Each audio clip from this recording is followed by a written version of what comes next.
So if you've been wanting your manifestation with everything inside you but nothing showing up, I need you to know this. You never manifest what you want.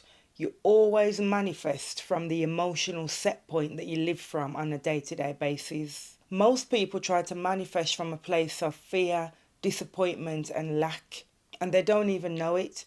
And those very emotions are what's blocking your manifestation from coming to you. So in this video, I'm going to be breaking down why your emotional set point is the real determining factor in how successful you are at bringing your manifestation to you. And I'm going to be showing you how to start raising your emotional set point today, even if where you are now is miles away from what you actually desire. So stay tuned. So welcome to my channel. For anyone who's new here, my name's Rita, and on this channel I help you achieve love, success and abundance from within. So if you like that type of content, subscribe to the channel and also drop a like on this video because it helps the channel out. Just so you know, also check out the description box. In there you've got a couple of links for you, one to a free resource and one to my course, so check those out. One of the things that's really important for you to understand is everyone has an emotional set point. We all do. When I talk about your emotional set point, what I mean is the dominant emotional state that you tend to be in just from a day-to-day basis, probably without even realizing. We probably all know someone that most of the time is a bit pessimistic, or most of the time is living in fear or anxiety. And what you'll most likely find is people who live in those emotional set points, they don't even realize that they are being negative. They don't even realize that they're being anxious or that they're living in fear. That's basically just how they live on a day-to-day basis. So even though they might want success, they might want love, or they might want good health, for example, because the dominant state that they live in just on an ordinary day is quite low, you'll find out that life will match that dominant emotional set point that you actually have. And it can be difficult to rise above that if you don't work on raising that baseline. One of the things that's really important to understand is your body likes a certain comfort zone. And what is comfort for your body is basically what your body's used to doing. Whatever state your body is used to being in and whatever state your body sees as normal, that's what your body is always going to want to return to. Even if that normal state is a state of negativity, even if that normal state is a state of fear, disappointment or lack, your body is going to try and always bring you back to that particular set point because it feels comfortable there. And that's why it can be sometimes difficult when you're trying to manifest, for example. If you're trying to manifest something that's outside of your normal emotional set point, you'll find out often that you're always pulled back into that emotional state.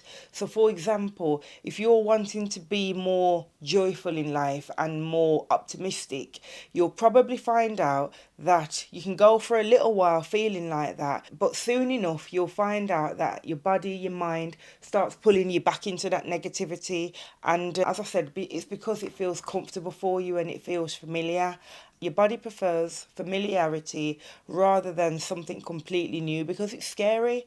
So to get that manifestation and to make a change in your life, what you're going to need to do is shift your emotional set point from one of negativity into the manifestation and that desire that you want to achieve. So I'm going to give you some practical steps now in how you can actually do that. One of the things that can be quite tricky when you're wanting to shift your emotional set point is you're so used to being in a state of lack or fear or hopelessness, you don't even realize that you're doing it. Think about it. Have you ever come across people where they're so negative that they don't even realise that they're doing it? You ask them how they are and they'll straight away jump into some kind of negativity. So one of the things that's really important when you're wanting to change that particular set point is awareness. Awareness is so important. And one of the things that can help you become aware of what your emotional set point is during the course of a day is actually checking in with yourself. Checking in and, actually asking yourself, how am I feeling right now? what is my emotional set point at this particular moment in time? And when you do that, it helps you to take little steps to improve that if it's not quite where you wanted it to be. So, for example, ask yourself at different points during the day, how am I feeling right now?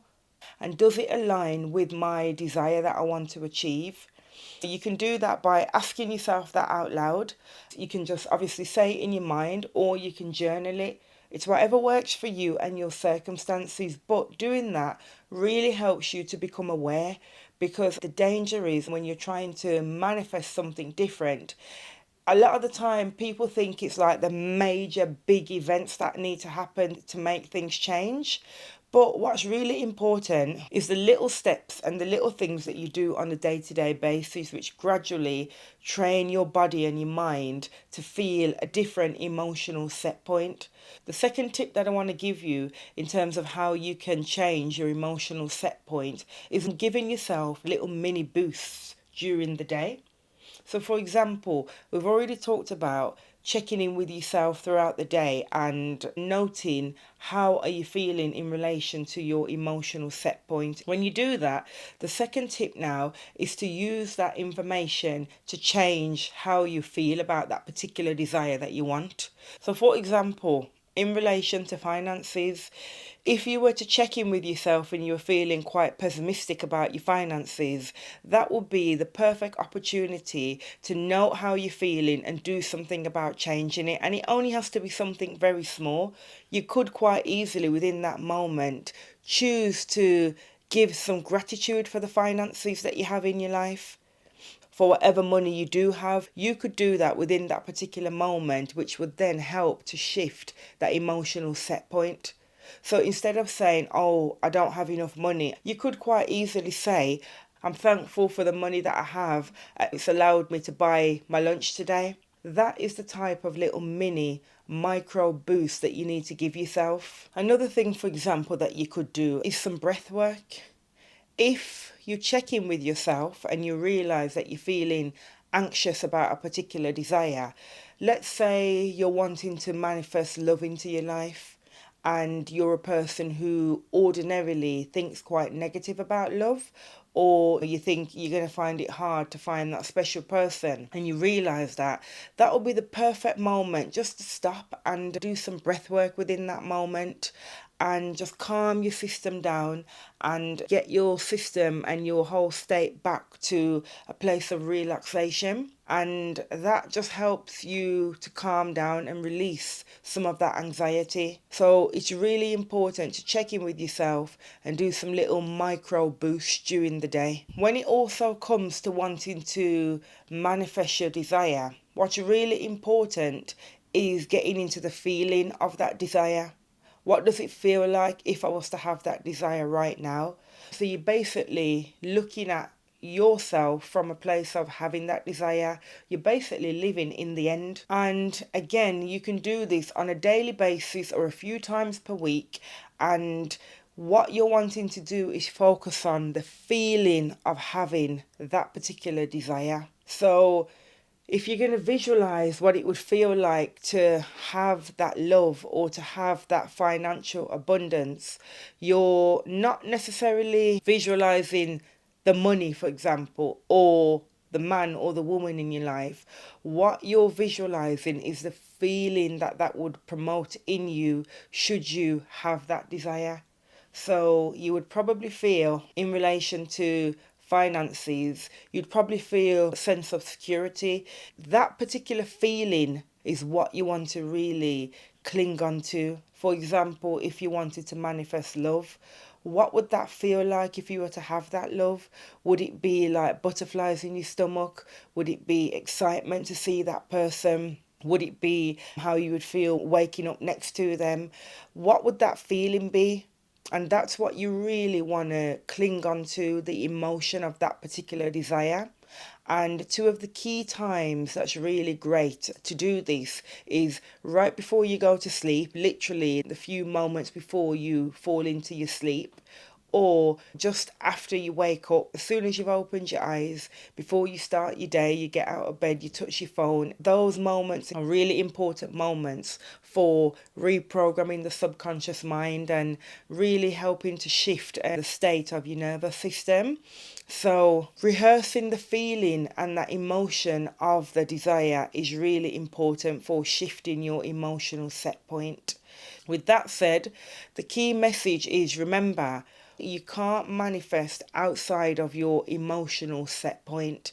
That's one of the key things that you need to shift before you can get your desire, because your body likes familiarity and it likes comfort. And if you have a low emotional set point which is far removed from your desire, you're going to find it very hard to move past that, and you're going to keep defaulting back to that emotional set point. So work on that emotional set point. Take on board the 3 tips that I've just given you.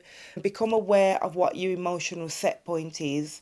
Boost it during the day gradually as you realize that you're falling back into a negative train of thought, and rehearse the emotion that that manifestation would give you if you were to have it right now. So comment below, what are the key takeaways that you've got from this video? What are you going to be putting in place first? Drop a like on this video and subscribe for more, and I'll see you in the next video.